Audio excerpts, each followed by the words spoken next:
नमस्कार मंडळी, मी ज्योती रेसिपीज मराठीमध्ये तुम्हा सर्वांचं मनापासून खूप खूप स्वागत आहे।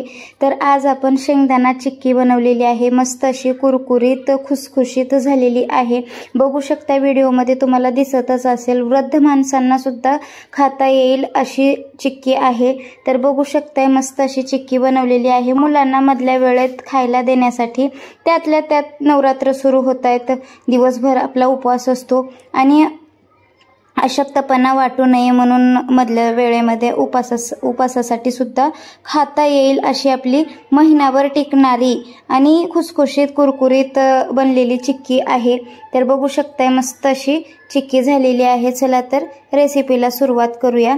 आता इथं शेंगदाणे ज्या वाटीनं मोजून घेतलेले आहेत त्याच वाटीनं बरोबर आपल्याला गुळ घ्यायचा आहे। गुळ मी चाकूने अगोदरच कापून घेतलेला आहे बारीक। शेंगदाणे घेतलेले आहेत। आता एक पॅन ठेवलेला आहे आणि पॅन गरम झाला की मग त्याच्यामध्ये शेंगदाणे घालून घ्यायचे आहेत। एक वाटी शेंगदाणे घेतलेले आहेत मी इथं आणि गॅसची फ्लेम मीडियम ठेवायची आहे आणि मीडियम ठेवूनच याला भाजून घ्यायचं आहे। साल तडकेपर्यंत आपल्याला भाजून घ्यायचं आहे। गॅस फास्ट करून आपल्याला भाजून घ्यायचं नाही, मग ते शेंगदाणे गॅस फास्ट केलं की वरचेवर शेंगदाणे भाजले जातात आणि आतला शेंगदाणा कच्चा तसाच असतो।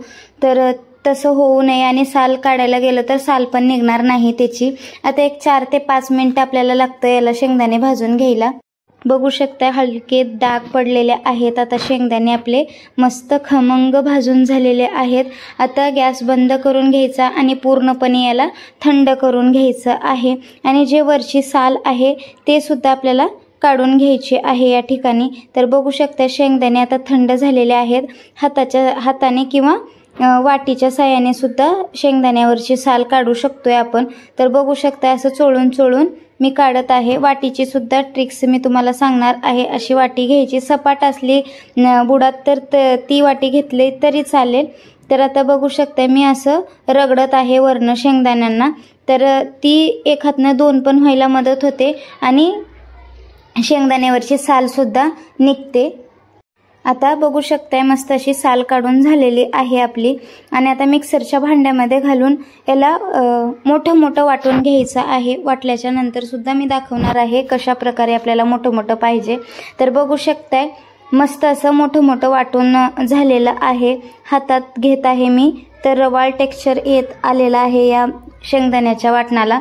तर बघू शकताय जास्त मोठं पण नाही आणि जास्त बारीक पण नाही। तर अशा प्रकारे आपल्याला वाटून घ्यायचं आहे, त्याला बाजूला ठेवून द्यायचं आहे। आता एक जाड ताट घेतलेलं आहे, जाड तळाचं ताट घ्यायचं शक्यतो आणि त्याच्यावर असं तुपाची धार ठेवलेली आहे मी आणि ते पसरवून घेत आहे। सगळीकडे असं तूप लावून घ्यायचं आहे आपल्याला।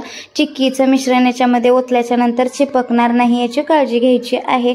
तर आता इथं मी तूप लावलेलं ताट बाजूला ठेवून द्यायचं आहे। इथे कढई गरम करायला ठेवलेली आहे।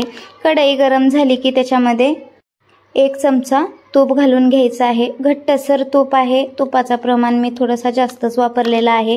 तूप घातल्याने मस्त असा खुसखुशीतपणा येतो या चिक्कीला, म्हणून मी थोडंसं तुपाचं प्रमाण इथं वाढवलेलं आहे। हरकत नाही, तुम्हाला जर आवडत असेल तर घाला, अर्धा चमचा घातलात तरीही चालेल। आता त्याच वाटीनं ज्या वाटीनं आपण शेंगदाणे मोजून घेतलं होतं त्याच वाटीनं मी इथं गुळ मोजून घेतलेला आहे। बराबर आपल्याला गुळ घालून घ्यायचा आहे। तर आता गुळ मेल्ट होईपर्यंत आपल्याला मीडियम गॅस ठेवायचा आहे। मीडियम गॅसवरच आपल्याला चिक्कीचा गुळ जो आहे तो शिजवून घ्यायचा आहे। बघू शकता गुळ मेल्ट झालेला आहे किंवा विरघळलेला आहे या ठिकाणी। सुरुवातीपासून शेवटपर्यंत 7 ते 8 मिनिटं लागणार आहे आपल्याला गुळ शिजवून घ्यायला। याच्यामध्ये परफेक्ट चिक्कीचा गुळ आता कसा शिजलेला आहे किंवा कितपत शिजवायचा आहे हे याच्यामध्ये मी या व्हिडिओमध्ये एक टिप्स सांगितलेली आहे। व्हिडिओ शेवटपर्यंत बघा म्हणजे तुम्हाला कळेलच। सतत हलवत राहायचा आहे, एकजीव करून घेत राहायचा आहे, म्हणजे खालचा जो गुळ आहे त्याला डार्क कलर येणार नाही। सगळा रंग एकसारखा आला पाहिजे गुळाचा, सतत असं हलवत राहायचं आहे आपल्याला। सुरुवातीपासून आत्तापर्यंत 6 मिनिटं झालेले आहेत आणि आता मी इथं एक प्लेटीत पाणी घेऊन चेक करत आहे, पण ते असं गुळगुळीत लागत आहे मला गुळाचं मिश्रण। तर अजून आपली परफेक्ट चिक्की बनलेली नाही। परत 1-2 मिनटं शिजवून घेतल्याच्या नंतर परत चेक केलेलं आहे मी इथं. तर बघू शकताय मस्त असं प्लेटीत असे टंग गोळ्या वाजल्या पाहिजे, आवाज आला पाहिजे. असा कुरकुरीत आवाज आला की गुळाचा मग परफेक्ट आता चिक्कीचा गुळ शिजलेला आहे म्हणून समजायचं. लगेच आपल्याला याच्यामध्ये वाटून घेतलेलं वाटण याच्यामध्ये टाकायचं आहे शेंगदाण्याचं आणि एकजीव करून घ्यायचं आहे. एकजीव फटाफट करून घ्यायचा आहे. गॅसची फ्लेम मीडियम म्हणजे एकदम लो ठेवायची आहे. तर आता बघू शकताय मस्त असं मिश्रण आता एकजीव झालेलं आहे आपलं. आता एकजीव झालेलं मिश्रण लगेच आपल्याला या कढईमधनं ताटात ओतून द्यायचं आहे. तर बघू शकताय मस्त असं मिश्रण झालेलं आहे आपलं. परफेक्ट चिक्की होण्यासाठी काही टिप्स नक्की फॉलो करा. याच्यामधल्या पसरवून द्यायचं आहे. पूर्ण ताटाला मी तूप लावल्यामुळं खाली चिपकायची किंवा आजूबाजूला चिपकायची अजिबात टेन्शन होणार नाही आपल्याला. तर बघू शकताय मस्त असं मी आता थापून घेत आहे. एकसारखं असं थापून घ्यायचं आहे आपल्याला चमच्याच्या साहाय्याने. तर आता बघू शकताय चमच्याने जर नाही जमलं तुम्हाला तर वाटीच्या वगैरे साहाय्याने असं थापून घ्यायचं आहे. एकसारखं करायचं आणि आता आपल्याला याला अर्धवट थंड करून घ्यायचं आहे. अर्धवट थंड केल्याच्या नंतर मग वड्या पाडून घ्यायच्या आहेत. पूर्णपणे थंड केलं की वड्या पडणार नाहीत आणि चाकूसुद्धा आतमध्ये घुसणार नाही. तर अर्धवट थंड करून घेतलेला आहे बघू शकताय मी इथं. आणि अशा छोट्या छोट्या आता मी वड्या पाडून घेत आहे. थोडंसं हार्ड जातं आपल्याला वड्या पाडायला पण हरकत नाही. चाकू घुसवत आपल्याला हे वड्या पाडून घ्यायच्या आहेत. बघू शकताय अशा वड्या पाडून झालेल्या आहेत आणि आता याला पूर्णपणे आपल्याला थंड करून घ्यायचं आहे. फॅनच्या हवेखाली सुद्धा थंड करून घ्यायचं आहे. बघू शकताय मी तर इथं फॅनच्या हवेखालीच थंड करून घेतलेलं आहे.